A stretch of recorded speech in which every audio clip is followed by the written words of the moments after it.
ഏറെ സന്തോഷമുള്ളൊരു ദിവസമാണ്. എല്ലാ ദിവസവും സന്തോഷമാണ്. നമുക്കെല്ലാവർക്കും ലോകത്തിന് തന്നെ അഭിമാനമുണ്ടാകുന്ന ശ്രീരാമസ്വാമിയുടെ ക്ഷേത്രം പ്രാണപ്രതിഷ്ഠയിലേക്ക് കടക്കാൻ പോകുന്ന ആ ഒരു ശുഭവേളയിൽ ഇന്നാണെങ്കിൽ ശ്രീരാമസ്വാമിക്ക് കാഴ്ച സമർപ്പിക്കാൻ പോകുന്ന പത്മനാഭസ്വാമിയുടെ തിരുവിതാംകൂർ കൊട്ടാരത്തിൻ്റെ പ്രതീകമായ പത്മനാഭസ്വാമിയുടെ തന്നെ പ്രതീകമായ ഓണവില്ല് അല്ലെങ്കിൽ കോതണ്ട വില്ല്, ഇന്ന് കാബാജിയുടെ അയോധ്യയെക്കുറിച്ചുള്ള അതിഗംഭീരമായ പുസ്തകത്തിൻ്റെ പ്രകാശനം, ഇതെല്ലാം ഇങ്ങനെ നിറഞ്ഞു നിൽക്കുകയാണ്. ഞാൻ അയോധ്യയിൽ രാമക്ഷേത്രത്തിലെ പ്രതിഷ്ഠാ ദിനത്തിന് പങ്കെടുക്കാൻ പോകുന്നൊരു ആചാര്യനും കൂടിയാണ്. അതിനുള്ളൊരു ഭാഗ്യം എനിക്ക് കിട്ടിയിട്ടുണ്ട്. അപ്പം ഇന്ന് എന്നെ കൊണ്ടുപോകുന്നത്, അതിനുവേണ്ടി തയ്യാറെടുപ്പ് നടത്തുന്നത് KK മുഹമ്മദ് എന്ന് പറയുന്ന അവിടുത്തെ IG ആണ്. അദ്ദേഹം CRPFൻ്റെ IG ആണ്. അപ്പം അദ്ദേഹം എല്ലാ അറേഞ്ച്മെൻറ്റും ചെയ്തിട്ട് പറഞ്ഞു, സ്വാമി ചിന്താമക്കറോ സബ് വ്യവസ്ഥാക്കിയാന്ന്. അപ്പോൾ അങ്ങനെ ഒരു ഭാഗ്യം ഇന്ന് ഉണ്ടായി. അപ്പോൾ നമ്മൾ രാമായണത്തെയും രാമനെയൊക്കെ കുറിച്ച് കൂടുതൽ സംസാരിക്കുന്ന ഈ കാലഘട്ടത്തിൽ എന്തിനാണ് ഈ രാമക്ഷേത്രവും, എന്താണ് അതിൻ്റെ ഒരു മഹത്വവും നമ്മുടെ തലമുറകളിലേക്ക് നമുക്ക് പകർന്നു കൊടുക്കണം.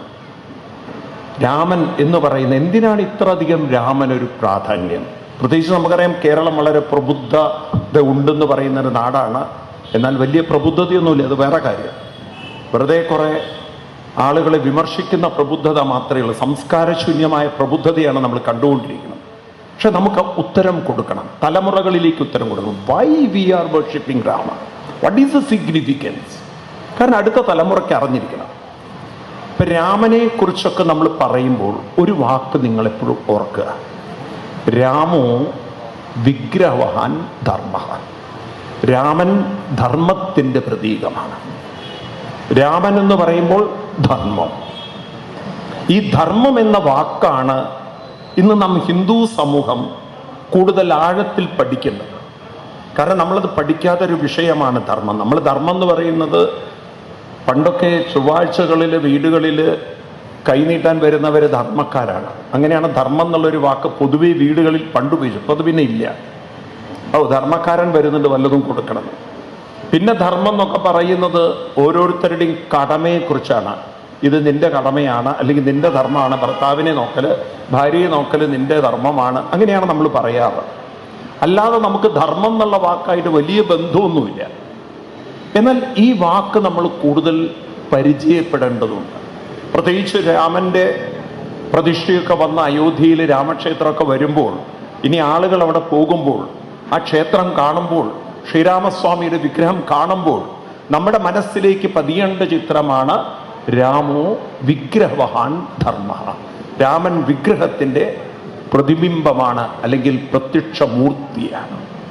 വാട്ട് ഈസ് ദിസ് ധർമ്മം? എന്താണ് ധർമ്മം? ഈ വിഷയം നമുക്ക് ആഴത്തിൽ മനസ്സിലാക്കണം. ധർമ്മം എന്ന് പറയുന്നത് കേവലം ഒരു കടമയല്ല. ധർമ്മം എന്ന് പറയുന്നത് നമ്മുടെ ഉള്ളിലുള്ള സാധ്യതകളാണ്. ഒരു മനുഷ്യൻ്റെ ഉള്ളിലുള്ള എന്തെല്ലാം സാധ്യതകളും എന്തെല്ലാം നമുക്ക് ചെയ്യേണ്ടതായിട്ടുള്ള കടമയുണ്ട് അവിടെ, അതൊരു ഭാഗം മാത്രം. പക്ഷെ അനന്തമായ സാധ്യതകളെ, അനന്തമായ നമ്മുടെ ഉള്ളിൽ കിടക്കുന്ന നമ്മുടെ ഓരോരുത്തരെയും വൈഭവത്തെ, അത് പുറത്തെടുക്കാൻ, അത് ഉണർത്തിക്കൊണ്ടുവരാൻ, അതിന് നമുക്ക് വഴി കാണിക്കുന്ന മൂർത്തിയാണ്, പ്രതീകമാണ് ശ്രീരാമസ്വാമി. അപ്പം ശ്രീരാമസ്വാമിയെ കാണുമ്പോൾ നമ്മൾ 3 കാര്യങ്ങൾ ഓർക്കണം. ഒന്ന്, ശ്രീരാമസ്വാമിയുടെ ചരിത്രം, ഒരു ഹിസ്റ്ററി. അങ്ങനെ ഒരു ചരിത്രം, രാമൻ ഇവിടെ ജീവിച്ച് കാണിച്ചു തന്നൊരു ചരിത്രം. പിന്നെ അതിൽ കുറെ കഥകളുണ്ട്. തീർച്ചയായിട്ടും ഏതൊരു ചരിത്രവും കൃതിയാക്കുമ്പോൾ അതിൽ കുറച്ച് കഥകൾ ചേർത്തേ പറ്റുള്ളൂ. കുറച്ചെല്ലാം അതിൽ കഥകളുണ്ട്, അത് നമുക്കറിയാം. ആ കഥകളെ നമ്മൾ കഥകളായി കണ്ടാൽ മതി. അത് ഭാഗവതത്തിലും പറയുന്നുണ്ട്, കുറച്ച് കഥകളൊക്കെ ഇതിൽ ചേർക്കാതെ നിങ്ങൾക്ക് ചരിത്രം പറഞ്ഞുതരാൻ പറ്റില്ല. എന്നാൽ മൂന്നാമത്തെ ഒന്നുണ്ട്, തത്വം എന്ന് പറയുന്നത്. ചരിത്രം, കഥകൾ, തത്വം. ഈ തത്വം നമ്മുടെ ജീവിതവുമായി ബന്ധപ്പെട്ടതാണ്. ഈ തത്വമാണ് നമ്മുടെ ഹിന്ദു സമൂഹത്തിന് അറിയാതെ പോയത്. ഇസ്ലാം മതത്തിന് കുട്ടികൾ കാലത്ത് തന്നെ അവർക്ക് ഖുറാൻ പഠിക്കാനുള്ളൊരു സംവിധാനമുണ്ട്. ക്രിസ്ത്യൻ സമൂഹത്തിലെ കുട്ടികൾക്ക് അവർക്ക് ബൈബിൾ പഠിക്കാനുള്ള സംവിധാനമുണ്ട്. എന്നാൽ ഹിന്ദു സമൂഹത്തിലെ കുട്ടികൾക്ക് ഗ്രന്ഥങ്ങളായിട്ട് പരിചയം ചിലതൊക്കെ ഉണ്ടെങ്കിൽ പോലും ആഴത്തിൽ നമ്മൾ കാര്യമായിട്ടൊന്നും മനസ്സിലാക്കിയിട്ടില്ല. അപ്പം അതിൻ്റെ ഒരു ന്യൂനതയാണ് ഇന്ന് ഹിന്ദു സമൂഹം അനുഭവിക്കുന്നത്. അതുകൊണ്ടാണ് ഹിന്ദു സമൂഹത്തെ വളരെ അറ്റാക്ക് ചെയ്യുന്നത്. നിങ്ങൾ നോക്കൂ, നമുക്ക് ഏറെ പ്രിയങ്കരിയായ ചിത്രാജി, ഗാനകോകിലമായ ചിത്രാജി ഒരു സ്റ്റേറ്റ്മെന്റ് പറഞ്ഞതിന് എന്തൊരു അക്രമമാണ് ആളുകൾ കാണിച്ചത്, സൈബർ അറ്റാക്ക്. അതെന്തുകൊണ്ടാണ്? എന്തേ ഇതര മതങ്ങളിലൊന്നും വരാത്തത്? എന്തുകൊണ്ട് ഹിന്ദു മതത്തിൽ? കാരണം നമുക്ക് അവബോധമില്ല. നമ്മുടെ അജ്ഞതയാണ് മറ്റുള്ളവർ മുതലെടുക്കുന്നത്. ഈ അജ്ഞത നമ്മൾ മാറ്റിയേ പറ്റുള്ളൂ. അതിന് രാമരിൽ നിന്ന് നമുക്ക് ഏറെ പഠിക്കാനുണ്ട്. ഞാൻ ഈ രാമായണമായിട്ട് കൂടുതലൊന്ന് അടുത്ത് ഇടപഴകുമ്പോഴാണ് എനിക്ക് കേരളത്തിലെ രാമായണം, നമ്മൾ എഴുത്തച്ഛൻ എഴുതുന്ന മലയാളത്തിലെ രാമായണം, നമുക്കറിയാം അദ്ദേഹം എന്തെല്ലാം സ്ട്രഗിൾ ഉപയോഗിച്ചിട്ടാണ് ആ രാമായണം എഴുതിയത്. കാരണം രാമന്റെ കഥ മലയാളത്തിൽ പറയാൻ പാടൂ, ഇങ്ങനെ പല പല പ്രശ്നങ്ങളും അദ്ദേഹത്തിന്റെ മുന്നിലുണ്ടായിരുന്നു. അന്നത്തെ ഭാഷ, മലയാള ഭാഷ പൂർണ്ണമായിരുന്നില്ല, വട്ടെഴുത്ത് കോലെഴുത്തുള്ള രൂപത്തിലായിരുന്നു. അതിനെ മലയാള ഭാഷയിലാക്കി രാമായണം രചിക്കുമ്പോൾ അദ്ദേഹം തൻ്റെ രാമായണത്തിൽ ഉടനീളം 4250 ശ്ലോകങ്ങളാണ് ആ രാമായണത്തിലുള്ള. എഴുത്തച്ഛൻ്റെ രാമായണത്തിൽ 7 കാണ്ഡങ്ങളിലായിട്ടുള്ളത്.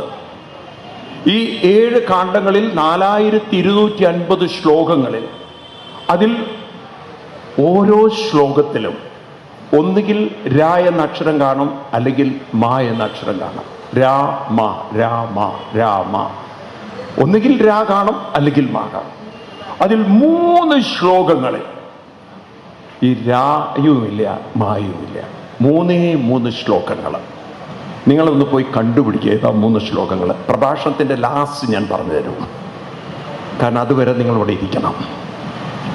രാമായണത്തിൽ എഴുത്തച്ഛൻ എഴുതിയ രാമായണത്തിൽ അതാ പറയുന്നത്, അതിൽ 3 ശ്ലോകങ്ങളിൽ മാത്രം ഏതക്ഷരങ്ങളില്ല, രായുമില്ല മായും. ഇത് ആദ്യമായിട്ട് കേൾക്കുന്നവർ എത്ര പേരുണ്ട്?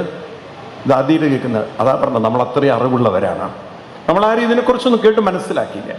അപ്പം നാം മനസ്സിലാക്കണം എന്താണ് ഈ രാമന്റെ മഹത്വം, രാമമന്ത്രത്തിന്റെ മഹത്വം, രാമധർമ്മത്തിന്റെ മഹത്വം. ഇപ്പൊ ശ്രീരാമസ്വാമി നമുക്ക് ജീവിച്ച് കാണിച്ചു തന്നൊരു കാര്യം, ഓരോ വ്യക്തിയും അവനവന്റെ ജീവിതത്തിൽ ആദ്യം മനസ്സിലാക്കേണ്ടത് മനസ്സാണ് മനുഷ്യൻ. മനസ്സാണ് മനുഷ്യൻ. ആരാ മനുഷ്യൻ? മനസ്സാണ്. കാരണം മനസ്സ് ദുർബലമായാൽ, മനസ്സ് തളർന്നു പോയാൽ ജീവിതം തളർന്നു. അപ്പൊ മനുഷ്യന്റെ മനസ്സിനെ, അതിൻ്റെ സാധ്യതകളെ നമുക്ക് കണ്ടെത്തണം. അപ്പൊ മനുഷ്യന്റെ മനസ്സിന് ഏറ്റവും വലിയ സാധ്യതയാണ് അവൻ്റെ ഉള്ളിൽ കിടക്കുന്ന ആത്മ, അവൻ്റെ ഉള്ളിൽ കിടക്കുന്ന ദൈവീകമായ, അവൻ്റെ ഉള്ളിൽ കിടക്കുന്ന ബ്രഹ്മതത്വം, അവൻ്റെ ഉള്ളിൽ കിടക്കുന്ന ഈശ്വരീയത, ദൈവീകത. ആ ദൈവീക ശക്തിയിലേക്ക് മനുഷ്യ മനസ്സിനെ ഉണർത്താൻ സാധിച്ചാൽ, ഉയർത്താൻ സാധിച്ചാൽ, ജീവിതത്തിൽ ഒരിക്കലും ഊർജമില്ലാത്ത, ദുർബലനായ, അവശനായ ഒരു വ്യക്തിയായി അയാൾ മാറില്ല. ഇന്ന് നമ്മൾ നോക്കൂ, നമ്മുടെ സമൂഹം, ഹിന്ദു സമൂഹത്തിൻ്റെ അവസ്ഥ നോക്കൂ. ഏറ്റവും കൂടുതൽ ആത്മഹത്യ നടക്കുന്നത്, ഏറ്റവും കൂടുതൽ ജീവിതത്തിൽ താളം തെറ്റി ജീവിക്കുന്നത്, ജീവിക്കാൻ വേണ്ടി പുറം ലോകങ്ങളിൽ പോകുന്നത്, അച്ഛനമ്മമാര് കഷ്ടപ്പെടുന്നതൊക്കെ നമ്മുടെ ഹിന്ദു സമൂഹത്തിലാണ്. എന്തുകൊണ്ട് പറ്റി? ഒരവശ സമൂഹത്തെയാണ് നമ്മൾ സൃഷ്ടിച്ചുകൊണ്ടിരിക്കുന്നത്. ഒരു ഊർജമുള്ള, കരുത്തുള്ള, ശക്തിയുള്ള, പ്രതിസന്ധികളെ നേരിടാൻ സാധിക്കുന്ന കുട്ടികൾ എവിടെ ഉണ്ടെന്ന്? എന്തെങ്കിലും ഒരു പ്രശ്നം അപ്പോഴേക്കും ആത്മഹത്യയാണ് ചിന്തിക്കുന്നത്. ജീവിതം താളം തെറ്റുന്നു. ഇവിടെയാണ് രാമൻ നമുക്ക് കാണിച്ചു തന്നത്. ശ്രീരാമസ്വാമിയുടെ ജീവിതം ഉടനീളം നോക്കൂ നിങ്ങൾ, വളരെ ഊർജ്ജസ്വലനായിട്ടും വേറൊരു വശത്ത് തൻ്റെ ജീവിതത്തിലെ പ്രതിബന്ധങ്ങളെ വളരെ ധൈര്യത്തോടും അഭിമുഖീകരിച്ചുകൊണ്ട് മുന്നോട്ട് നീങ്ങുന്ന രാമൻ. ഇതെവിടുന്ന് സാധിച്ചു രാമന്? ചെറുപ്പത്തിൽ തന്നെ ശ്രീരാമസ്വാമിക്ക് അങ്ങനെയൊരു ഗുരുത്വം കിട്ടി. ശ്രീരാമസ്വാമിയുടെ ജീവിതത്തിൽ അദ്ദേഹത്തിന് കിട്ടിയ ഗുരുത്വമാണ് വസിഷ്ഠ മഹർഷിയിലൂടെയും വിശ്വാമിത്ര മഹർഷിയിലൂടെയും കിട്ടിയ ജീവിത ദർശനം. എന്താണത്? വിശ്വാമിത്ര മഹർഷി ശ്രീരാമസ്വാമിയോട് പറയുന്നുണ്ട്, കൗസല്യ സുപ്രജ രാമ പൂർവ സന്ധ്യ പ്രവർത്തതേ ഉത്തിഷ്ഠ നരശാർദൂല കർത്തവ്യം ദൈവമാന്വിതം. നമ്മുടെ ഹിന്ദു സമൂഹം ഇതൊന്ന് ഉൾക്കൊള്ളണം. കാലത്ത് സൂര്യൻ ഉദിക്കുന്നതിന് മുമ്പ് രാമ എണീക്കേണ്ടതുണ്ട്. രാമനോടാ പറഞ്ഞു കൊടുക്കുന്നത്, ശ്രീരാമസ്വാമിയോടാ പറഞ്ഞു കൊടുക്കുന്നത്. വിശ്വാമിത്ര മഹർഷി പറയാണ്, സൂര്യൻ ഉദിക്കുന്നതിന് മുമ്പ് എണീക്കേണ്ടതുണ്ട്. ഇതിനെക്കുറിച്ച് നമുക്ക് എല്ലാവർക്കും അറിയാം, കാരണം നമ്മളതൊക്കെ എത്രയോ കേട്ടിട്ടുള്ള. പക്ഷെ എന്താണ് ഇതിൻ്റെ ഒരു സയൻസ്? ഇത് നമ്മുടെ കുട്ടികൾക്കെന്ന് പറഞ്ഞു കൊടുക്കണ്ടേ? ഇന്ന് കുട്ടികൾ സയൻസ് പഠിക്കുന്നുണ്ട്, ഫിസിക്സ് പഠിക്കുന്നുണ്ട്, കെമിസ്ട്രി പഠിക്കുന്നുണ്ട്, ബയോളജി പഠിക്കുന്നുണ്ട്, കമ്പ്യൂട്ടർ സയൻസ് പഠിക്കുന്നുണ്ട്. പക്ഷെ വാട്ട് ഈസ് ദ റിലവൻസ്? ഇതുമായിട്ട് എന്താ ബന്ധം? ഈ രാവിലെ എണീക്കുന്ന എന്താ സയൻസ്? പറഞ്ഞു കൊടുക്കണം കുട്ടികൾക്ക്. ആ സൂര്യന്റെ ഉദയം വരുമ്പോഴാണ് പ്രകൃതിയിൽ ഓരോ കോശങ്ങൾ, ഓരോ സെല്ലുകളും വികസിക്കുന്നത്. കാണിച്ചു കൊടുക്കണം വീട്ടിൽ. ചില കുട്ടികൾ, കൊച്ചു കുട്ടികൾക്ക് അത് മനസ്സിലാവും. ഒരു പൂവിന്റെ മുട്ട്, ചെമ്പരത്തി പൂവിന്റെ ഒരു മുട്ട് എടുത്തിട്ട് ഒരു റബ്ബർ ബാൻഡ് അങ്ങ് ഇട്ട് വയ്ക്കുക. രാത്രിയിൽ സൂര്യോദയം വരുമ്പോൾ ആ റബ്ബർ ബാൻഡ് ഇട്ടിരിക്കുന്ന ആ പൂവിന്റെ മുട്ട് വിടരുമോ? വിടരുമോ? വിടരുമോ? വിടരില്ല, നമുക്കറിയാം. കാരണം അത് വിടരാൻ പറ്റാത്ത വിധത്തിൽ നമ്മൾ അതിനെ കെട്ടിപ്പൂട്ടി വെച്ചു. ഇതുപോലെയാണ് മനുഷ്യ ശരീരത്തിലെ ഓരോ സെല്ലുകളും, ബ്രെയിൻ സിസ്റ്റത്തിലെ ഓരോ സെല്ലുകളും കോശങ്ങളും വികസിക്കുന്ന സമയമാണ് രാവിലെ. അത് കിടന്നുറങ്ങരുത്. ആ സമയത്ത് ഉണരുമ്പോഴാണ് ഒരു ശരീരത്തിന് വേണ്ടുന്ന ആത്മീയ ഊർജം, ആത്മീയ ശക്തി കിട്ടുന്നത്. നമ്മുടെ കുട്ടികൾക്ക് അത് പറഞ്ഞു കൊടുക്കണ്ടേ? ഒരു കൃത്യനിഷ്ഠ വേണമെന്ന് പറഞ്ഞു കൊടുക്കണ്ടേ? രാമനെ വെറുതെ പൂജിച്ചാൽ മാത്രം പോരാ, രാമനിൽ നിന്നും ധർമ്മത്തെ മനസ്സിലാക്കണം. അവനവന്റെ ആദ്യത്തെ ധർമ്മം എന്ന് പറയുന്നത് അവനവന്റെ മനസ്സിനെ ഉണർത്തുന്ന, ഉയർത്തുന്ന ഒരു ജീവിതചര്യയാണ്, കൃത്യനിഷ്ഠയാണ്. ഈ കൃത്യനിഷ്ഠ നമ്മുടെ കുട്ടികളിലേക്ക് കൊണ്ടുവരുമ്പോൾ രാമനെ കാണുമ്പോൾ അവർക്ക് മനസ്സിലാവും, ഹേ രാമ, ശ്രീരാമസ്വാമി, അങ്ങയുടെ ജീവിതത്തിൽ നിന്നും എനിക്ക് എൻ്റെ ജീവിതം പരിവർത്തനം വരുത്താൻ സാധിച്ചിട്ടുണ്ട് എന്ന് നമ്മുടെ കുട്ടികൾക്ക് പറയാൻ സാധിക്കണം. അപ്പോഴാണ് രത്നാകരന്റെ കഥയ്ക്ക് റിലവൻസ് ഉണ്ടാവുന്നത്. രത്നാകരൻ എന്ന് പറയുന്ന ഒരു കള്ളൻ കൊള്ളരുതാതെ നടന്ന് ജീവിച്ച് മറ്റുള്ളവരെ ഉപദ്രവിച്ച് നമുക്കറിയുന്ന കഥയാണ്. ഇദ്ദേഹത്തിന്റെ മുന്നിൽ മഹാത്മാക്കൾ വന്ന് ചോദിക്കുകയാണ്, നീ ചെയ്തു കൂട്ടുന്നൊക്കെ നിന്റെ ഭാര്യയും മക്കളും അനുഭവിക്കുമോ? അദ്ദേഹം ഭാര്യയോടും മക്കളോടും ചെന്ന് ചോദിച്ചു, നിങ്ങൾ അനുഭവിക്കുമോ? അവര് പറഞ്ഞു, ആ ഭാര്യയെ നമ്മൾ തൊഴുതു പോകണം, അത്ര ഗംഭീരയാണ്. ആ ഭാര്യയാണ് പറയുന്നത്, താൻ നിരന്തരം ചെയ്യുന്ന കർമ്മങ്ങൾ. ഞാൻ ചോദിക്കട്ടെ, ഈ സംഭവം എറണാകുളത്താണ് സംഭവിച്ചെങ്കിൽ എന്തായിരിക്കും? ഭർത്താവ് വന്ന് ചോദിക്കുകയാണ്, നോക്കൂ, ഞാൻ ചെയ്തു കൂട്ടുന്നൊക്കെ ഞാൻ പിന്നീട് അനുഭവിക്കേണ്ടി വരും എന്നാണ് പറയുന്നത്. നിന്റെ അഭിപ്രായം എന്താ ഈ കാര്യത്തിൽ? നീയും കൂട്ടും എൻ്റെ കൂടെ ഉണ്ടാവുമോ? ഉടനെ ഭാര്യ എന്താ പറയുക അറിയോ? ചേട്ടൻ വിഷമിക്കാണ്ടിരിക്കും, നമുക്കൊരു വഴി ഉണ്ടാക്കാം. ചേട്ടൻ വിഷമിക്കാണ്ടിരിക്കും, നമുക്കൊരു, അങ്ങനെയാണോ? പറയൂ, അങ്ങനെയാണോ പറയുക? നിങ്ങൾ അനുഭവിക്കേണ്ടി വരും എന്ന് പറയൂ നിങ്ങൾ ആരെങ്കിലും? പറയൂ ഇല്ലയോ? പറയൂ. എന്താ ഒന്നും മിണ്ടാത്തത്? ഇപ്പൊ നിങ്ങൾ രാമായണം നോക്കി കോപ്പി അടിച്ച് പറയും. പൊതുവെ നമ്മുടെ മനസ്സിൽ നിന്ന് അങ്ങനെയാണോ വരിക? ആണോ വരിക? ഇനി ഭാര്യ പറഞ്ഞു എന്ന് വയ്ക്കുക, നിങ്ങളൊക്കെ ചെയ്തു കൂട്ടുന്നത് മനുഷ്യ നിങ്ങൾ തന്നെ അനുഭവിക്കേണ്ടി വരുന്നതാണ്. പിന്നെന്താ സംഭവിക്കുക? പറഞ്ഞാൽ മതി. എന്താ സംഭവിക്കുക? അതന്നെ. അപ്പൊ അറിയാലോ ഇവിടുത്തെ നമ്മുടെ എന്താ രത്നാകരന്മാരും ആത്മീയാവാത്തതിന്റെ കാരണം എന്നുള്ളത്. ഇനി രണ്ടാമത്താണെങ്കിൽ വക്കീലിനെ കാണാൻ പോകും. ഉണ്ടോ? ഇനി നിന്റെ കൂടെ ജീവിക്കുന്ന പ്രശ്നമില്ല. ഇനി വേറൊരു സ്ഥലത്ത് വേറൊരു ആള് പറഞ്ഞിട്ടുണ്ടാവും, ചേട്ടൻ അവിടുന്ന് വിടുകയാണെന്ന് ഇങ്ങോട്ട് വന്നോളൂ, ഞാൻ നോക്കിക്കോളാം എന്ന്. വേറെ അക്കൗണ്ട് വന്നിട്ടുണ്ടാവും. ഇതായിരിക്കും സംഭവിക്കാൻ പോകുന്നത്. ആണോ? എന്താ ഒന്നും മിണ്ടാത്തത് നിങ്ങൾ? ആണോ ഇല്ലയോ? എന്നാൽ ഇവിടെ നോക്കൂ, ആ ഭാര്യ പറയാണ്, നിങ്ങൾ ചെയ്തു കൂട്ടുന്നത് നിങ്ങൾ തന്നെ അനുഭവിക്കണം, കർത്താവ് ഒഴിഞ്ഞ് അന്യൻ പൂജിക്കുമോ എന്ന് കേൾക്കുമ്പോൾ ആ മനുഷ്യന്റെ മനസ്സുണ്ടല്ലോ, ഇവിടെയാണ് നമ്മളെ കുട്ടികളൊക്കെ പഠിക്കേണ്ടത്. ജീവിതത്തിൽ ഇനി ആരുമില്ല, കൂടെയുള്ളവരുമില്ല, ഞാൻ അനുഭവിക്കേണ്ടത് ഞാൻ അനുഭവിക്കണം. ആ ഒരു പ്രതിസന്ധിയിലാണ് പല കുട്ടികളും ആത്മഹത്യ ചെയ്യുന്നത്. ഇതൊരു സൂയിസൈഡൽ പോയിന്റാണ്. ഇനി എൻ്റെ കൂടെ ആരും കമൺ ഇല്ല. പക്ഷേ രത്നാകരനത് തോന്നിയില്ല. അദ്ദേഹം റെയിൽ പാളത്തിന് തലവെക്കാൻ പോയില്ല, അദ്ദേഹം കായലിൽ ചാടാൻ പോയില്ല, അദ്ദേഹം കയറന്വേഷിച്ചില്ല. കാരണം അദ്ദേഹത്തിൻ്റെ മുന്നിൽ മഹാന്മാരവിടെ വെയിറ്റ് ചെയ്യുന്നുണ്ട്. ഇദ്ദേഹത്തിനറിയാം ഉത്തരം തരാൻ അവർക്ക് സാധിക്കുന്നു. ഉണ്ടോ ഇല്ലയോ? ഇന്ന് നമ്മുടെ കുട്ടികൾക്ക് അങ്ങനെ ഉത്തരം കൊടുക്കാൻ ആരുമില്ല. നമ്മുടെ കുട്ടികൾക്ക് ഉത്തരം കൊടുക്കാൻ ആരാ ഉള്ളത്? അതുകൊണ്ടല്ലേ ഇങ്ങനെ ആത്മഹത്യ പെരുകിക്കൂടുന്നത്. അവിടെയാണ് നമ്മൾ കുട്ടികൾക്ക് പറഞ്ഞു കൊടുക്കേണ്ടത്. ഉത്തരം കിട്ടണമെങ്കിൽ, ഒരു ഗുരുത്വം ഉണ്ടാവണമെങ്കിൽ, നമുക്ക് അങ്ങനെ ഒരു സമ്പർക്കം ഉണ്ടാവണമെങ്കിൽ ഒരല്പം ഒരു സുഹൃതം ചെയ്തു വെക്കണം. വേണ്ടേ? വേണ്ടയോ? ഒരുപക്ഷെ എനിക്ക് തോന്നുന്നു ഭാര്യ ചെയ്ത ആ ഒരു സത്സംഗമായിരിക്കാം, ഭാര്യയുമായിട്ടുള്ള ആ ഒരു പോസിറ്റീവ് സമ്പർക്കമായിരിക്കാം ഇദ്ദേഹത്തിന് ഇതിൽ നിന്നും പുറത്തു കടക്കാൻ, ആ മഹാന്മാരുടെ അടുത്തേക്ക് വീണ്ടും ചെല്ലാൻ തോന്നിയത്. ആണോ? നിങ്ങളത് ആലോചിച്ച് നോക്കുക. ആ ഒരു സമയം രത്നാകരൻ പോയില്ലായിരുന്നെങ്കിൽ ഇങ്ങനെ ഒരു കൃതി ഉണ്ടാവില്ല. നമുക്ക് രാമനെ തന്നെ കിട്ടുമായിരുന്നില്ല. രത്നാകരൻ അങ്ങോട്ട് പോവാൻ തോന്നുക അല്ലേ? ആ സമയത്ത് തോന്നണേ, ഒരു ഗുരുത്വം വേണ്ടേ, ഒരു സംസ്കാരം വേണ്ടേ? ആ രത്നാകരൻ ചെല്ലുന്നു. മഹർഷിവര്യന്മാർ കൈപിടിച്ച് സ്വീകരിച്ചുകൊണ്ട് പറയുന്നു, വിഷമിക്കണ്ട. ഏത് പാപത്തിൽ നിന്നും, ഏത് ദുരിതത്തിൽ നിന്നും, ഏത് ദുരന്തത്തിൽ നിന്നും പുറത്തു കടക്കാൻ സാധിക്കുന്നു. മനുഷ്യ മനസ്സിന് ദുരിതങ്ങളിൽ നിന്നും, ദുരന്തങ്ങളിൽ നിന്നും, ദുഃഖത്തിൽ നിന്നും പുറത്തു കടക്കാൻ സാധിക്കുമെന്ന് ഈ രത്നാകരനോട് മഹാന്മാർ പറയുന്നുണ്ടല്ലോ. ഇന്ന് നമ്മുടെ കുട്ടികൾക്ക് ആവശ്യമുള്ളൊരു വാക്കാണ്.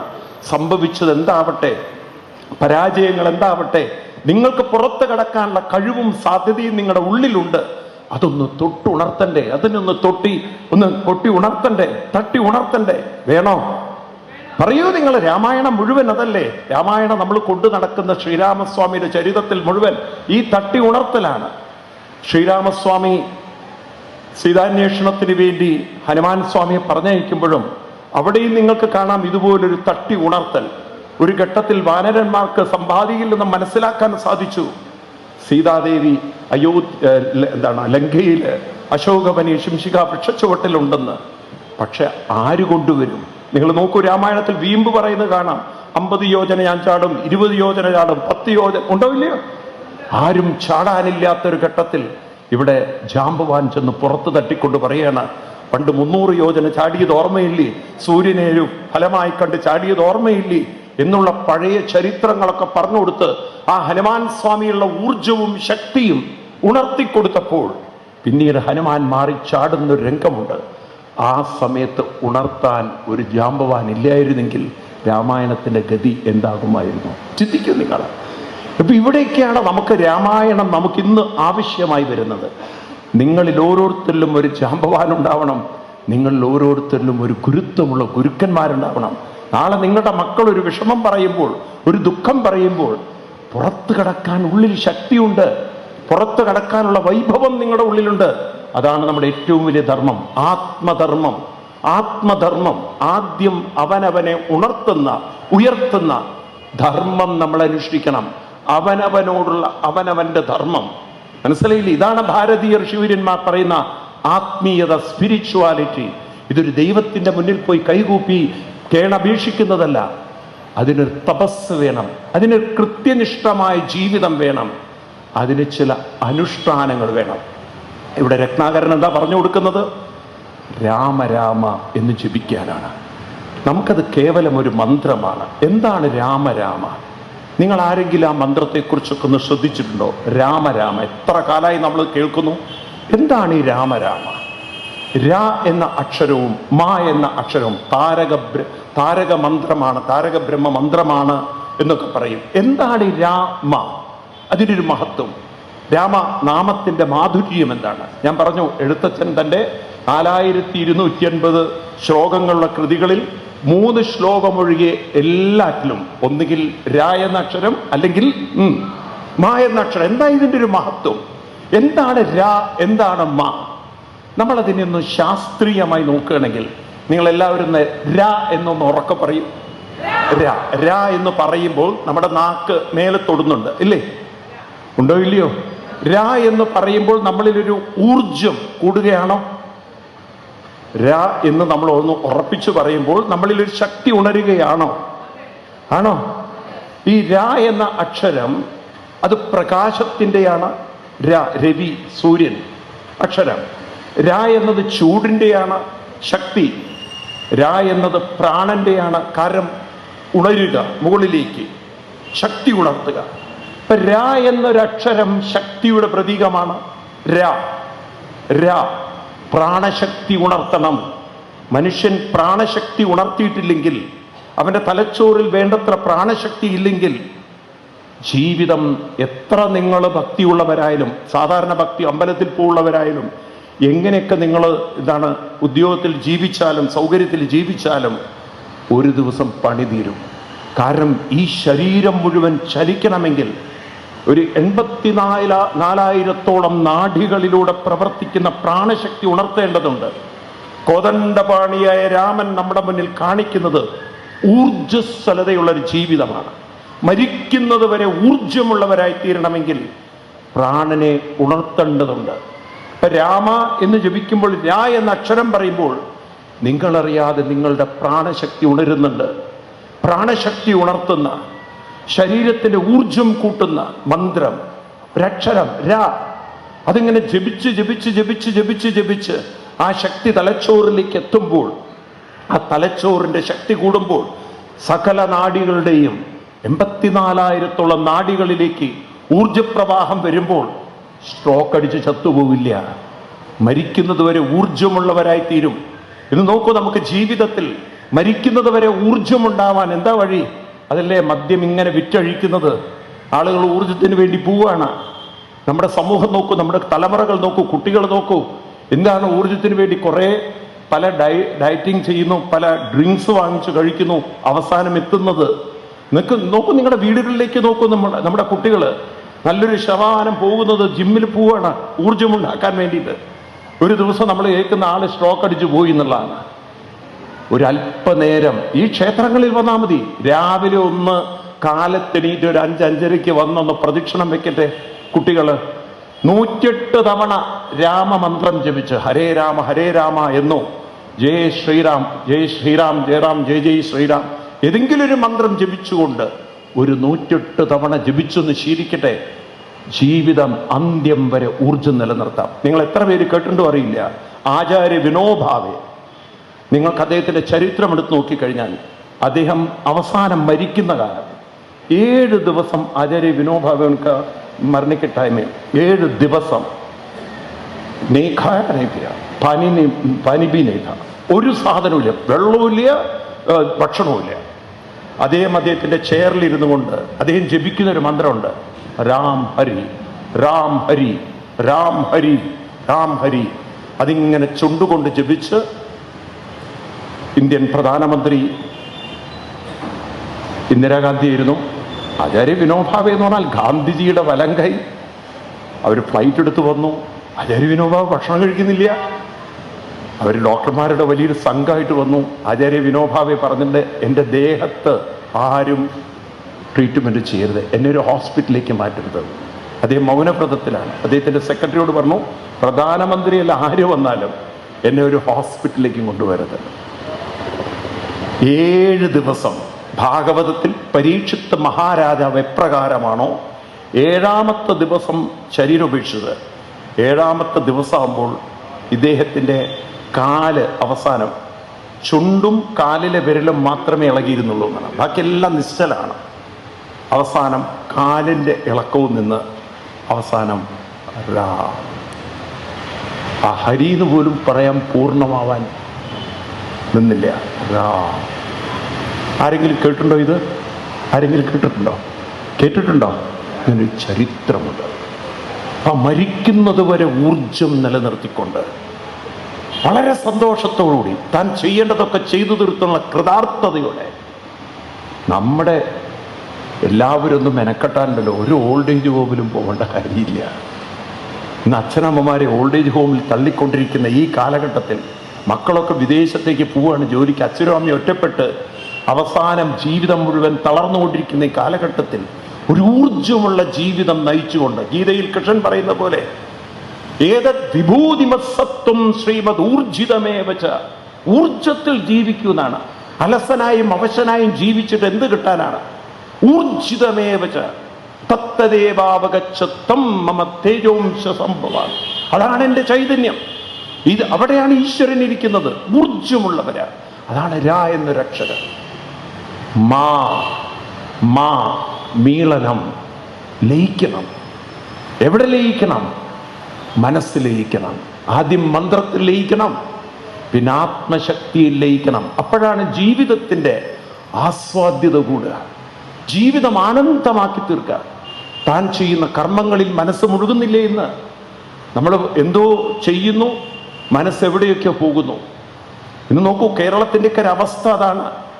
എന്തുകൊണ്ടാണ് നമ്മുടെ കേരളത്തിൽ ഇത്രയും ഫയലുകൾ കെട്ടിക്കിടക്കുന്നത്? എന്താ ഒന്നും നടക്കാത്തത്? മനസ്സും പ്രവൃത്തിയും തമ്മിൽ ഒരു ബന്ധമില്ല. ഈ മനസ്സിനെ പ്രവൃത്തിയിലേക്ക് കൊണ്ടുവരാത്തത് കൊണ്ടുള്ള സംഘർഷങ്ങളാണ് രോഗങ്ങൾ. രോഗം എന്താണെന്നുള്ള ചോദ്യത്തിന് ഒരൊറ്റ ഉത്തരം ഇതാണ്: മനസ്സിനെ അവനവൻ ചെയ്യുന്ന കാര്യത്തിലേക്ക് കൊണ്ടുവരാൻ, അതിൽ മുഴുകാൻ, അതിൽ ലയിക്കാൻ, അതിൽ രസിക്കാൻ നിങ്ങളൊന്ന് ശീലിപ്പിച്ചു നോക്കൂ, രോഗങ്ങൾ ഉണ്ടാവില്ല. നമ്മുടെ ഇന്ത്യൻ പ്രധാനമന്ത്രി നിങ്ങൾ നോക്കൂ, എത്ര ഊർജ്ജസ്വലതയോടുകൂടിയിട്ടാണ് ഓടി നടക്കുന്നത്. അദ്ദേഹം കൊടും തണുപ്പിൽ നിന്ന് ഇവിടെ വന്ന് ചൂടിൽ നടക്കണം. ഞാൻ ഇന്നലെ ഡൽഹിയിലായിരുന്നു, 2 ദിവസം. സഹിക്കാൻ വയ്യാത്ത തണുപ്പ്. ഇപ്പം ഞാൻ വേർക്കുകയാണ്, ആ ശരീരം അങ്ങോട്ട് അഡ്ജസ്റ്റ് ചെയ്ത് വരാൻ വേണ്ടിയിട്ട്. ഒരു അവിടുത്തെ തണുപ്പും ഇവിടുത്തെ ചൂട് അദ്ദേഹത്തിനൊരു പ്രശ്നമില്ല. കാരണം അത് നിരന്തരമായ സാധനകളിലൂടെ ഒരു വശത്ത് ശരീരത്തിൻ്റെ ഊർജവും മറുവശത്ത് മനസ്സിനെ താൻ ചെയ്യുന്ന കർമ്മത്തിലേക്കും ലയിപ്പിച്ച് ജപത്തിലൂടെ ലയിപ്പിച്ചുകൊണ്ട് പരിശീലിപ്പിക്കുമ്പോൾ ഉണ്ടല്ലോ, ഒരാളിൽ നിന്നും ഉണ്ടാകുന്ന പ്രൊഡക്റ്റീവായിട്ടുള്ള വർക്കുകൾ. ഇത് സാധിച്ചത് കൊണ്ടാണ്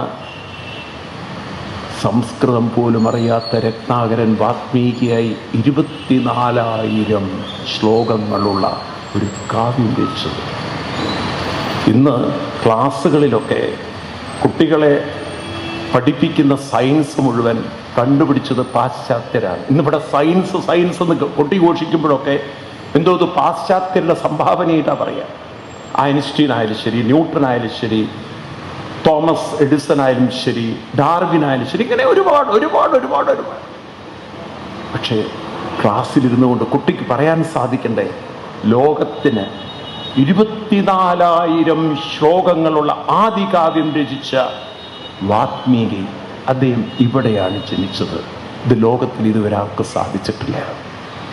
ഒരുപക്ഷെ ഐൻസ്റ്റീൻ്റെ തിയറികളൊക്കെ പലതും മാറ്റി എഴുതപ്പെട്ടിട്ടുണ്ട് പിൽക്കാലത്ത്. ന്യൂട്ടൻ്റെ തിയറിയിലും ഒരുപാട് മാറ്റങ്ങൾ പിന്നീട് വന്നിട്ടുണ്ട്. Darwin theory of course question ചെയ്തിട്ടുണ്ട്. ഇതൊക്കെ ചോദ്യം ചെയ്യുമ്പോഴും ഈ 5000 വർഷമായിട്ടും രാമായണത്തിൻ്റെ മാധുര്യവും മഹത്വവും കൂടുക എന്നല്ലാതെ അതൊരിക്കൽ പോലും കുറഞ്ഞിട്ടില്ല. അങ്ങനെയുള്ളൊരു മഹാൻ ജനിച്ച ഭൂമിയാണ് ഈ ഭാരതം എന്ന് നമ്മുടെ കുട്ടികളോട് പറയണേ. കുട്ടികൾ പറയണ്ടേ? നമുക്ക് അഭിമാനമില്ല. ന്യൂട്ടൻ്റെ ഫസ്റ്റ് ലോ ഓഫ് മോഷനും സെക്കൻഡ് ലോ ഓഫ് മോഷനും തേർഡ് ലോ ഓഫ് മോഷനും കുട്ടികൾ പഠിക്കും. എന്നാൽ ഈ every action has equal and opposite reaction എന്ന് കുട്ടികൾ പഠിക്കുമ്പോൾ നമ്മുടെ കുട്ടികൾക്ക് പറഞ്ഞു കൊടുക്കാൻ സാധിക്കണ്ടേ? താൻ നിരന്തരം ചെയ്യുന്ന കർമ്മങ്ങൾ താൻ അനുഭവിക്കണമെന്ന് ലോകത്തോട് ആദ്യമായി വിളിച്ചു പറഞ്ഞത് ഈ ഭാരതത്തിലെ, അതും ഒരു അമ്മയാണ്, വിദ്യാഭ്യാസമില്ലാത്തൊരമ്മയാണ്, തൻ്റെ ഭർത്താവിനോട് പറഞ്ഞു കൊടുത്ത വരികളാണ്. പറയണ്ടേ? അഭിമാനം വേണ്ടേ? എന്താ ഒന്നും മിണ്ടാത്തത് നിങ്ങൾ? അഭിമാനം വേണ്ടേ? പക്ഷെ നമ്മുടെ കുട്ടികൾക്കതുണ്ടോ? സത്യം പറയൂ. കാരണം നമ്മളെ പഠിപ്പിച്ചിട്ടില്ല. ഇപ്പൊ രാമമാധുര്യം നമ്മൾ പഠിപ്പിച്ചിട്ടില്ല, രാമനാമത്തിന്റെ മഹത്വം പഠിപ്പിച്ചിട്ടില്ല. കാരണം അമ്പലത്തിൽ വന്ന് തൊഴുതു പോകുമ്പോഴും നിങ്ങൾക്ക് എല്ലാവർക്കും അറിയാം, പരമശിവൻ എപ്പോഴും ജപിച്ചുകൊണ്ടിരിക്കുന്ന മന്ത്രം രാമമന്ത്രമാണ്. പക്ഷെ അമ്പലത്തിൽ വന്നിട്ട് ആര് രാമനാമം ജപിക്കുന്നു? നമുക്ക് ആ സംസ്കാരമില്ല. കാരണം നമ്മുടെ പ്രത്യേകിച്ച് അമ്മമാരോട് എനിക്ക് പറയാനുള്ളത്, അമ്മമാരാണ് ശരിക്കും പറഞ്ഞാൽ ഗുരുക്കന്മാർ. നിങ്ങളത് മറന്നു പോവുകയാണ്. ഭാരത സംസ്കൃതിയിൽ ആദ്യം തന്നെ അമ്മയ്ക്കാണ് സ്ഥാനം. അതുകൊണ്ടാണ് വിശ്വാമിത്ര മഹർഷി പാടിയത്, കൗസല്യ സുപ്രജ രാമ പൂർവ സന്ധ്യ പ്രവർത്തതേ ഉത്തിഷ്ഠ നരശാർദൂല കർത്തവ്യം ദൈവമാന്വിതം. അമ്മയാണ് മുഖ്യം. കൗസല്യയുടെ പുത്ര എന്നാ പറഞ്ഞത്. ഇപ്പൊ ഒരമ്മയിൽ നിന്ന് വേണം കുട്ടികൾക്ക് ഇത്തരം കരുത്ത് കിട്ടാൻ. ഒരമ്മയിൽ നിന്ന് വേണം ഇത്രയും കുട്ടികൾക്ക് ഈ സംസ്കാരത്തിന്റെ മഹത്വം അറിയാൻ വേണ്ടിയിട്ട്. അമ്മ മുന്നിൽ നടന്നാൽ പിന്നെല്ലാം വരികയായി. ശ്രീരാമസ്വാമിയുടെ ചരിതത്തിന്റെ അവസാനം എടുത്തു നോക്കിക്കഴിഞ്ഞാൽ അദ്ദേഹം അശ്വമേധയാഗം ചെയ്യുമ്പോഴാണ് ലവകുശന്മാരവിടെ വരുന്നത് രാമായണവും പാടിക്കൊണ്ട്. ഈ രാമായണം പാടുന്ന സമയത്താണ് ചോദിക്കുന്നത് ആരാണെന്ന്. അപ്പോഴാണ് ലവകുശന്മാരെ പരിചയപ്പെടുത്തുന്നതും ശ്രീരാമസ്വാമിയുടെ ഉള്ളിൽ, തൻ്റെ ഹൃദയത്തിൽ വലിയൊരു വേദന വന്നു. കാരണം സീതാദേവി വാത്മീകി ആശ്രമത്തിലാണ്, അയോധ്യയിലല്ല. അയോധ്യയിൽ നിന്ന് വിട്ട് ആ വാത്മീകി ആശ്രമത്തിലിരിക്കുമ്പോഴും രാമചരിതം മക്കൾക്ക് പറഞ്ഞു കൊടുത്ത ആ സീതയുടെ മഹത്വത്തിന് മുമ്പിൽ എത്ര നമസ്കരിച്ചാലാണ് മതിയാവുക? ശ്രീരാമസ്വാമി ചെന്ന് വാത്മീകി ആശ്രമത്തിൽ ചെന്നിട്ട് പറയും, സീതാദേവി എന്നെ അനുഗമിക്കണം, അയോധ്യയിലേക്ക് തിരിച്ചു വരണമെന്ന്. സീതാദേവി പറയും, ഇനി ഞാൻ അയോധ്യയിലേക്കില്ല. എൻ്റെ ചരിത്രം ഈ രാമായണത്തിലെ ചരിത്രം ഇത്രയേ ഉള്ളൂ. എൻ്റെ ഇനി വീണ്ടും ഒരു രാമായണത്തിൽ ഞാൻ രാമൻ്റെ പത്നിയിൽ വരും. ആ ശ്രീരാമസ്വാമിക്ക് സീതാദേവിയോടുണ്ടായൊരു ബഹുമാനം, മക്കളെ രാമചരിതം പഠിപ്പിക്കാൻ വാത്മീകി മഹർഷിയെ ഗുരുസ്ഥാനത്തിരുത്തിക്കൊണ്ട് അതിന് പ്രേരണയും പ്രചോദനവും കൊടുക്കുന്ന സീതാദേവി. മനസ്സിലാവുണ്ട് നിങ്ങൾക്ക്? ഇന്നും ഉത്തരേന്ത്യയിൽ നമ്മളിവിടെയാണ് രാമ എന്ന് പറഞ്ഞ് ജയ് വിളിക്കുക, ശ്രീരാമചന്ദ്ര ഭഗവാനിക്ക് എന്ന്. അവിടെ സിയാവര രാമചന്ദ്രക്ക് എന്നാണ്. സീതാദേവിയാണ് ആദ്യം അവർ സ്മരിക്കുക. സീതാദേവിക്കാണ് ആദ്യം സ്ഥാനം കൊടുത്തിട്ടുള്ളത്. ഇത് നമുക്ക് തിരിച്ചു കൊണ്ടുവരാൻ സാധിക്കണം. അയോധ്യയിൽ രാമക്ഷേത്രം പണിയുന്ന സമയത്ത് ഇവിടെ നമ്മുടെ ജോലി എന്താണെന്ന് ചോദിച്ചു കഴിഞ്ഞാൽ, നമുക്ക് കുട്ടികളെ ഈ ഒരു സംസ്കാരത്തിലേക്ക് കൊണ്ടുവന്ന് ആദ്യം അവരിലെ ആത്മശക്തി ഉണർത്തുന്ന, അവരിലെ ആത്മധർമ്മം പരിശീലിപ്പിക്കണം. കൃത്യനിഷ്ഠയും അനുഷ്ഠാനവും. രാമ മന്ത്രം ചൊല്ലിക്കൊണ്ട് ആ രത്നാകരൻ തപസ്സിരുന്ന് അദ്ദേഹം വാത്മീകി മഹർഷിയായി തീർന്നു. ഒരു മന്ത്രത്തിൻ്റെ അസോസിയേഷൻ കൊണ്ട്, മന്ത്രത്തിൻ്റെ ശക്തി കൊണ്ട് ഒരു കള്ളനായി നടന്ന ഒരാൾ വാത്മീകി മഹർഷിയായി തീർന്നു. നമ്മൾ പറയും മുല്ലപ്പൂമ്പൊടി ഏറ്റുകിടക്കും കല്ലിനുമുണ്ടൊരു സൗരഭ്യം. ഇവിടെ മന്ത്രത്തോട് ഏറ്റുകിടന്ന ഒരു മനസ്സ് ദൈവീക മനസ്സായി, ശക്തിയുള്ളൊരു മനസ്സായി, കഴിവുള്ള മനസ്സായി, കരുത്തുള്ളൊരു മനസ്സായി, കരുതലുള്ളൊരു മനസ്സായി. ഒരു കാലത്ത് മനുഷ്യരെ വേദനിപ്പിക്കുന്നതിൽ ആനന്ദം കണ്ടെത്തിയ രത്നാകരൻ വാത്മീകി മഹർഷിയെപ്പോൾ കുളിക്കാൻ പോകുന്ന സമയത്താണ് ക്രൗഞ്ചമിഥുനങ്ങളിൽ ഒന്നിനെ വേടൻ അമ്പെയ്യുന്നതും ആ വേദന ഹൃദയത്തിൽ തട്ടിക്കൊണ്ട് വിളിച്ചു പറഞ്ഞ വരികളാണ് മാനിഷാദ പ്രതിഷ്ഠാത്വം അഗമ ശാശ്വതീ സമ ക്രൗഞ്ചമിഥുനാദേവം അവധി കാമമോഹിത. ശാപത്തിൻ്റെ രൂപത്തിലാണ് പറഞ്ഞ് ആ വാക്കുകളെങ്കിലും പിന്നീടാണ് മഹർഷിവര്യന്മാർ പറയുന്നത് ഈ 4 വരികളിൽ രാമായണ കഥ നിറഞ്ഞു നിൽക്കുകയാണ്. അങ്ങനെ രാമായണത്തെ മുഴുവൻ ഉൾക്കൊള്ളിച്ചുകൊണ്ട് അദ്ദേഹം 4 വരികളെ 24,000 ശ്ലോകങ്ങളാക്കി മാറ്റുമ്പോൾ ഈ കഴിവുകളുള്ള ഒരു വ്യക്തിയായി അദ്ദേഹം മാറിയത് ആ രാമനാമത്തിൻ്റെ മഹത്വമല്ലേ? നമ്മുടെ കുട്ടികൾ ഇതുപോലൊന്ന് രാമനാമം രാവിലെ എണീറ്റ് ജപിക്കാൻ, ക്ഷേത്രത്തിൽ പോയി ഒരു 108 പ്രാവശ്യമെങ്കിലും ജപിക്കാൻ പരിശീലിച്ചിരുന്നെങ്കിൽ ഇന്ന് എങ്ങനെയുള്ള പ്രതിഭകളായിരിക്കും ഈ എറണാകുളത്തുണ്ടാവുമെന്ന് ചിന്തിച്ചു നോക്കൂ നിങ്ങൾ. അതല്ലേ നമുക്ക് കാണാൻ ഇല്ലാത്തത്? രാവിലെ അമ്പലത്തിൽ പോകുന്ന ആളുകളെ കുറവ്. നിങ്ങൾ എത്ര പേര് രാവിലെ എണീറ്റ് അമ്പലത്തിൽ പോകുന്നവരുണ്ട്? വളരെ കുറവ്. മക്കളെയും കൊണ്ടുപോകുന്നവർ എത്ര പേരുണ്ട്? 3 പേര്. നിങ്ങൾ ആലോചിച്ച് നോക്കൂ. നമ്മുടെ ഹിന്ദു അവസ്ഥയാണത്, ഹിന്ദു സംസ്കാരമാണ്. ക്ഷേത്രം ആയതുകൊണ്ട് മാത്രം ഹിന്ദു ഉണരില്ലേ? ഇത് ഒന്നാമത്തെ ഒരു വിജയം നമ്മൾ നേടി. കാരണം ക്ഷേത്രം നമുക്ക് ആവശ്യമാണ്. എങ്കിലേ നമുക്കൊരു പ്രതീകമുണ്ടെങ്കിലേ നമുക്ക് ഒരു പ്രചോദനം ഉണ്ടാവുള്ളൂ. അയ്യപ്പസ്വാമിയുടെ ആ ഒരു രൂപം അവിടെ ഉള്ളതുകൊണ്ടാണ് ഒരു പ്രചോദനം ഇന്ന് ഭക്തന്മാർക്കുള്ളത്. ഇതുപോലെ ശ്രീരാമസ്വാമിയുടെ ആ വിഗ്രഹം അവിടെ കാണുമ്പോൾ ഒരു പ്രചോദനമാണ്. പക്ഷെ പരിവർത്തനം നാം തന്നെ ഉണ്ടാക്കണം. പ്രചോദനം തരാൻ വിഗ്രഹങ്ങൾക്ക് സാധിക്കും, പരിവർത്തനം ഉണ്ടാക്കാൻ അവനവൻ വിചാരിക്കണം. പ്രചോദനം തരാൻ ഒരു കൃഷ്ണൻ ഉണ്ടാവും, പക്ഷെ പരിവർത്തനം ഉണ്ടാക്കാൻ ഉദ്ധരേതാത്മനാത്മാനം, അവനവൻ തന്നെ മെനക്കെടണം. അത് പ്രാർത്ഥിച്ചാൽ കിട്ടുന്നതല്ല, പ്രയത്നിച്ചാൽ കിട്ടുന്നതാണ്, പരിശീലിച്ചാൽ കിട്ടുന്നതാണ്. ഒരു മാറ്റം നമ്മുടെ സമൂഹത്തിൽ ഉണ്ടാവണം എന്ന് നിങ്ങൾ ആഗ്രഹിക്കുന്നെങ്കിൽ ഈ മാറ്റം വെറുതെയില്ല, കഴിവുകളുടെ മാറ്റം. ഉള്ളിലുണ്ട് സാധ്യതകൾ, ഉള്ളിലുണ്ട് വൈഭവമുണ്ട്, നിധിയുണ്ട്. ഇറങ്ങിച്ചെല്ലണം. മനസ്സിലായില്ലേ? അതുകൊണ്ടാണ് മിത്തുകളല്ല മുത്തുകളാണ്. ഉള്ളിൽ മുത്ത് കിടക്കുന്നുണ്ട് നമ്മുടെ. ആ മുത്തുകളെ ഒന്ന് ഉണർത്തിക്കൊണ്ടുവരണം.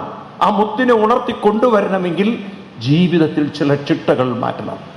അതാണ് രാമായണത്തിലൂടെ രാമനെ നമുക്ക് കാണിച്ചു തരുന്നത്.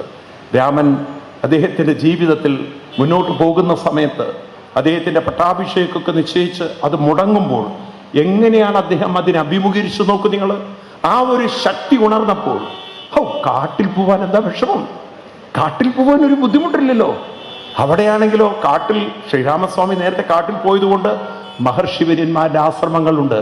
എനിക്കൊരു സത്സംഗ ഭാഗ്യം കിട്ടുമല്ലോ എന്നുള്ളതാണ്, എനിക്ക് അവരുമായൊരു സമ്പർക്കം ഉണ്ടാക്കാൻ സാധിക്കുമല്ലോ എന്നുള്ളതാണ്. ക്ഷേത്രങ്ങളിലൊക്കെ നമ്മുടെ കുട്ടികൾ വന്നു നോക്കട്ടെ, അല്പം സത്സംഗങ്ങളിലൊക്കെ കുട്ടികൾ പോയി നോക്കട്ടെ. ഒരു കുട്ടിക്കും മാനസികമായി സ്ട്രെസ്സിന് മരുന്ന് കഴിക്കേണ്ടി വരില്ല. ഇന്ന് ഏറ്റവും കൂടുതൽ ചിലവാകുന്ന മരുന്ന് ഡിപ്രഷനുള്ള മരുന്നാണ്. ഇന്നിപ്പോൾ 2 ദിവസം മുമ്പ് കേരളത്തിലെ മന്ത്രി പറയാണ്, നമ്മുടെ ആരോഗ്യമന്ത്രി പറയാണ്, ഈ മരുന്ന് വാങ്ങിക്കുന്നതിൽ ചില നിയന്ത്രണങ്ങൾ വെക്കേണ്ട സമയമായിരിക്കുന്നു എന്ന്. വായിച്ചു നിങ്ങൾ? പത്രമൊക്കെ വായിക്കുന്നുണ്ടോ? മരുന്ന് വാങ്ങിച്ചു കൂട്ടുന്നതിലൊരു നിയന്ത്രണം. കണ്ടമാനം മരുന്നുകൾ വാങ്ങിച്ചു കൂട്ടുകയാണ് നമ്മുടെ കുട്ടികൾ കഴിക്കുന്നുണ്ട്. തലവേദന, എവിടുന്ന ഈ തലവേദനയൊക്കെ ഇത്ര കയറി വരുന്നത്? എന്താ ഇത്രയും മൈഗ്രെയിനൊക്കെ കയറി വന്നത്? കാരണം ജീവിതത്തിൽ ചിട്ടകളും ജീവിതത്തിൽ ഒരു അനുഷ്ഠാനമുണ്ടെങ്കിൽ നിങ്ങൾ നോക്കൂ, തലയ്ക്കകത്തുണ്ടാകുന്ന ഒരു പരിവർത്തനം ഒരുവിധം രോഗങ്ങളെയൊക്കെ അതെടുത്ത് മാറ്റും. ശ്രീരാമസ്വാമിയുടെ ഈ നാമം ജപിച്ചുകൊണ്ട് രോഗങ്ങളെ മാറ്റാമെന്ന് എഴുതിയ ഒരു മഹാനാണ് ഗാന്ധിജി. ഈ പുസ്തകമൊന്നും നമ്മൾ കേട്ടിട്ടേ ഇല്ല. ഇങ്ങനെ ഒരു പുസ്തകമുണ്ട്, നിങ്ങൾക്ക് വേണമെങ്കിൽ തപ്പി നോക്കാം. Ramanama is the infallible cure for all my disease എന്ന്. നിങ്ങൾക്കറിയാം, രാമനാമം കൊണ്ട് എൻ്റെ രോഗത്തെ ഞാൻ മാറ്റിയിട്ടുണ്ട് എന്ന് പറഞ്ഞ ആളാണ് ഗാന്ധിജി എന്ന് പറയുന്ന മഹാൻ. ഇപ്പം രാമനാമത്തിൻ്റെ മഹത്വം അത്രയും അതിനൊരു ആരോഗ്യം തരാൻ സാധിക്കും, മനസ്സിനൊരു ബലം തരാൻ സാധിക്കും. ഇതൊക്കെയാണ് ശ്രീരാമസ്വാമിയെ ജീവിതത്തെ അഭിമുഖീകരിക്കുന്നതിന് അദ്ദേഹത്തിന് ശക്തി നൽകിയത്. നിങ്ങൾ നോക്കൂ, ഒരു ശ്രീരാമസ്വാമിയെ നമ്മളൊക്കെ ദൈവമായി കാണുന്നു. വാത്മീകി വെറും പച്ചയായിട്ടുള്ള മനുഷ്യനായിട്ടാണ് കണ്ടിരിക്കുന്നത്. ആ പച്ചയായിട്ടുള്ളൊരു മനുഷ്യൻ നേരിടുന്ന കാര്യങ്ങളെയൊക്കെ അദ്ദേഹം എങ്ങനെ നേരിട്ടു, ഇതാണ് നമുക്ക് പഠിക്കേണ്ടത്, ഇതാണ് നമ്മളും ചെയ്യാനുള്ളത്. ഇവിടെ കൈകേയി ദേവി രാമനോട് കാട്ടിൽ പോവാൻ പറഞ്ഞു എന്ന് പറയുമ്പോൾ നമുക്കൊരു കഥയാണ്. നാളെ ജോലി നഷ്ടപ്പെടുമ്പോൾ അവിടെയാണ് രാമനെ നമ്മൾ ഓർക്കേണ്ടത്. ശ്രീരാമസ്വാമിയോട് കാട്ടിലേക്കാണ് പോകാൻ പറഞ്ഞത്. എനിക്ക് ജോലിയില്ല, എൻ്റെ ജോലിയാണ് നഷ്ടപ്പെട്ടത്, അല്ലെങ്കിൽ എൻ്റെ ജീവിതത്തിൽ ഇങ്ങനെ ഒരു വിഷമം വന്നു, ഒരു നഷ്ടം വന്നു. അപ്പോഴല്ലേ രാമൻ ചെയ്തതുപോലെ നമ്മൾ കാണേണ്ടത്. അല്ലാതെ രാമായണ കഥ വായിച്ചതുകൊണ്ട് നമുക്ക് എവിടെയാ പ്രയോജനം വരാൻ പോകുന്നത്? വെറുതെ കഥ വായിക്കലല്ല, ആ കഥയിൽ നിന്ന് ഉൾക്കൊള്ളണം. ശ്രീരാമസ്വാമി നേരിട്ടുണ്ട്, ശരി ഇത് നഷ്ടപ്പെട്ടു, സത്സംഗത്തിന് പോവാം, കുറച്ച് ഇതൊരു ബാക്കി എവിടെയെങ്കിലുമൊക്കെ ഒന്ന് സത്സംഗങ്ങൾക്കൊക്കെ ഒന്ന് പോയിട്ട് വരാം. മനസ്സിലായില്ലേ? അങ്ങനെയൊക്കെ മനസ്സിനെ കാണുമ്പോൾ നഷ്ടമല്ല. ഈ ബജറംഗ ബലി എന്ന് പറഞ്ഞാലല്ലോ പിടിച്ചാൽ കിട്ടില്ലേ പിന്നെ അവരെ, അത്രയും ആവേശമാണ് അവർക്ക്. ബജറംഗ ബലി എന്ന് പറഞ്ഞു കഴിഞ്ഞാൽ അവരുടെ രക്തം തിളയ്ക്കും.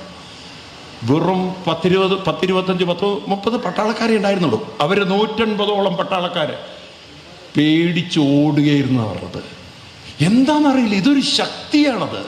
ഇത് എവിടുന്ന് വരുന്നു എന്നറിയില്ല. ഇതിലെന്തെങ്കിലും ഒരു അത്ഭുതം.